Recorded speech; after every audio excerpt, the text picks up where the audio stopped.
নিবাসী অস্থায়ী কারাগার নেপথ্যের রহস্য কি? মানে সেই আমি অন্য একটা পার্সপেক্টিভ বলতে চাই কি, আমার ধারণা ওনাদেরকে বেসিক্যালি ক্যান্টনমেন্টে রেখে ওনারা ইনফরমেশন প্রোটেকশন করছেন। এনারা তো অনেক কিছু জানেন। কেন আপনার এই যে প্রথম যে 28 জনের যাদের নাম এসেছে ট্রাইব্যুনালে, এর মধ্যে অনেকে বিডিআর ঘটনার সাথে যুক্ত, কমন আমরা আমাদের ইয়ে থেকে জানি। মানে ওই সময় ছিলেন ডিজি ছিলেন, বিডিআর এর সময় ডিজি ছিলেন, উনিও দেখে যাচ্ছেন। তাহলে আপনার এখন যদি ওনারা ধরা পড়তেন, অনেক ইনফরমেশন কিন্তু জানা যেত, খুব গুরুত্বপূর্ণ ইনফরমেশন। ওই সময় কি হয়েছিল, এক্স্যাক্টলি কি হয়েছিল, কিভাবে প্লেন হয়ে, সবচেয়ে ইম্পর্টেন্ট কথা হচ্ছে যে আমি যেটা ধারণা করি ভারত এবং মোদির সংশ্লিষ্টতার প্রমাণ মিলত। পার্টিকুলারলি এই জায়গাটাকে প্রোটেকশন দিচ্ছেন ওনারা।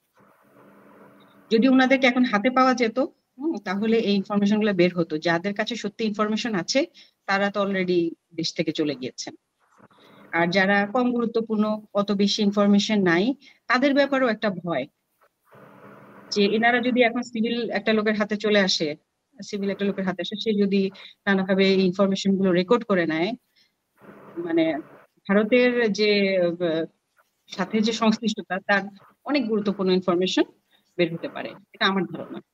They are not protecting the people, they are protecting the information. কারণ আদারওয়াইজ কি, এটা তো আন্তর্জাতিক ট্রাইব্যুনাল। যেই মুহূর্তে ওয়ারেন্ট জারি হলো, উনি একজন বরখাস্ত বেসামরিক ব্যক্তি। বরখাস্ত বেসামরিক ব্যক্তির নামে যদি কোনো মামলা হয়, মামলা হলে কি দেখি আমরা, সরাসরি পুলিশ গিয়ে তাকে ধরে নিয়ে আসে, কোনো কথা নাই, আগে জেলে নিয়ে আসে, তারপরে এবার আপনার চালান দিবে, তারপরে উনারা লয়ার নিয়োগ করবেন, উনি সিভিল মানুষ হিসেবে উনি লয়ার নিয়োগ করতেই পারেন, তারপরে লয়ার নিয়োগ করবে এবং তাদের লয়াররা এটা নিয়ে বাকবিতণ্ডা করবে।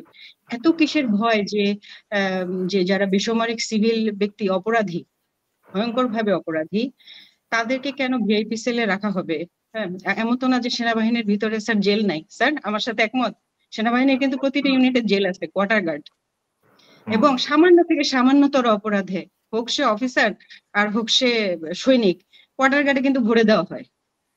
আমার নিজের চোখে দেখা, একবার আমার এক কোর্স মানে বিএমএ তেই, মানে আমার এক কোর্সমেট পালিয়ে গেছিল, পালিয়ে যাওয়ার পর ওকে ধরে নিয়ে আসছে বাসা থেকে, ওর গলার মধ্যে এরকম 4টা ইট দিয়ে, ওই পিঠের মধ্যে ব্যাগ ঝোলা পিট্টু দিয়ে, ও আমাদের যে আপনার একাডেমি ব্লক, তার সামনে আমরা আরোই বলি রিগোরাস ইমপ্রিজনমেন্ট, হ্যাঁ, আর্ট যেরকম আর্ট সার্কেলে সারাদিন বেচারা সকাল থেকে বিকাল পর্যন্ত হাঁটতো, এরকম ওকে 30 দিন দেওয়া হলো।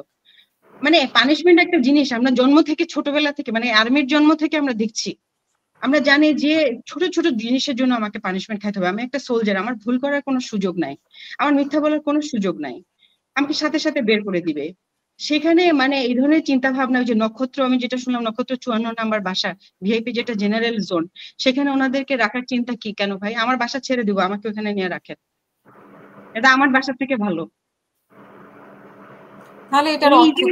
এই যে ডাবল স্ট্যান্ডার্ড, এটা প্রচন্ড ভাবে বিশ্রী ভাবে লোকেরা খারাপ বলবে। আমরা আমাদের গায়ের কত কলঙ্ক লাগাবো? সোলজার সুলভ মনোভাব থাকা উচিত। ঠিক আছে স্যার, আমি অপরাধ করেছি, আজকে আমাকে পানিশমেন্ট দিতে হবে, আমি যাব। আমি যেখানে ওত নিয়েছি যে আমি ওয়ার জোনে থাকবো, গরমের মধ্যে থাকবো, লজ্জাবতী কাটার মধ্যে ক্রল করে গুলি করব, ময়লার মধ্যে খাবো, সেখানে কেন এখন আমাদের চা বিস্কুট ছাড়া চলে না, এসি ছাড়া চলে না, ছাড়া চলে না? কেন এত বাজ বিচার? এটা তো আমাদের সোলজার সুলভ মনোভাব না? সব জায়গায় তো আমাদের থাকার কথা।